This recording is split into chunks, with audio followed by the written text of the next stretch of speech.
This is the Third World War from Compass Games. It's the designer edition. We are playing the full campaign.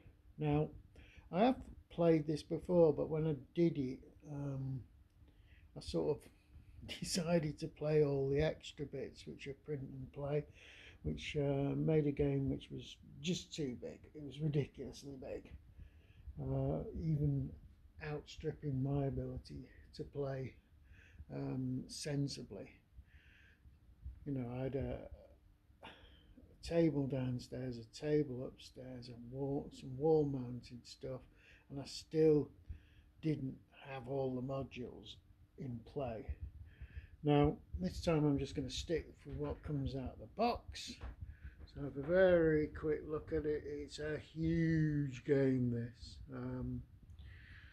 One of the main reasons for it is instead of going for standard size map X's, they've actually gone for the large ones and large counters, which is fair enough, but it because it's a designer edition. But the problem is it does put people who haven't got the table space to do this justice under a lot of pressure.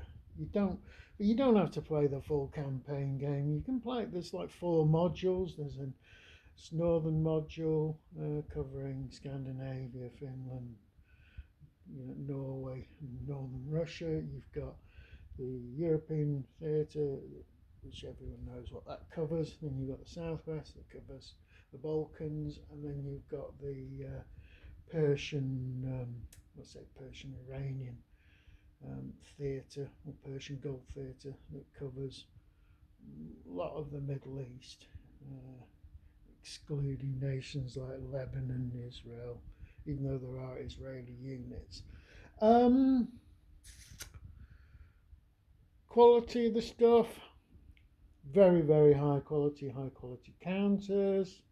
Maps look really, really nice. Maybe a bit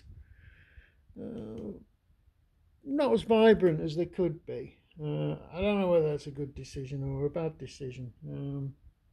But I think the forest could be a little greener, stuff like that. But I don't think it's a great issue. I think the maps look all right. We've got the play aids, great play aids, nice card, stuff like that. There's some little cards that you play for diplomacy, which is great.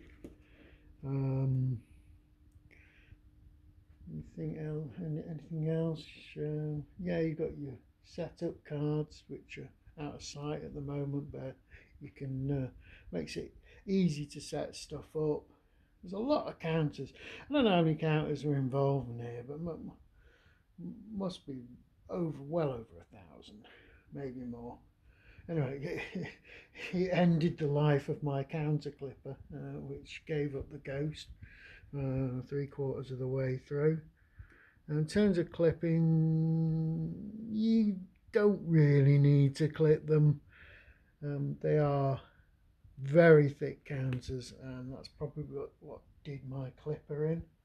They don't clip particularly brilliantly. Well, don't get me wrong, they don't look bad, but sometimes you've barely got a clip at all on it because of the size of the counters. Anything else I want to say about it? Rule book's pretty standard. You got your playbook, which covers all your scenarios. You've got your main rule book, which only 41 pages of rules. For such a big game, that's not a huge amount. Colour. Does it have a? It doesn't have any. Oh, it has a rules index. Right. It's not a full index. It also has table of contents. It's not a difficult rule book to find stuff in. We're looking for the actual game at the moment. I have actually played a couple of turns where there's very little going on, and we've reached turn 3 and the Iranian army has rebelled against the Islamic Republic, and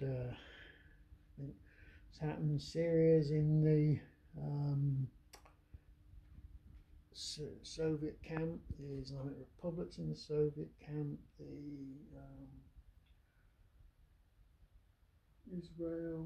Iranian army, and the centrists are actually in the US camp. It was a centrist coup effectively that caused all this, with the army going over.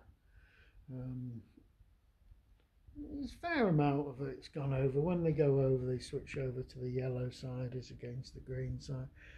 I'd say slightly more units went over to the rebels rather than stayed loyal. That's it for the moment. I don't think of anything else to say. Very quick introduction.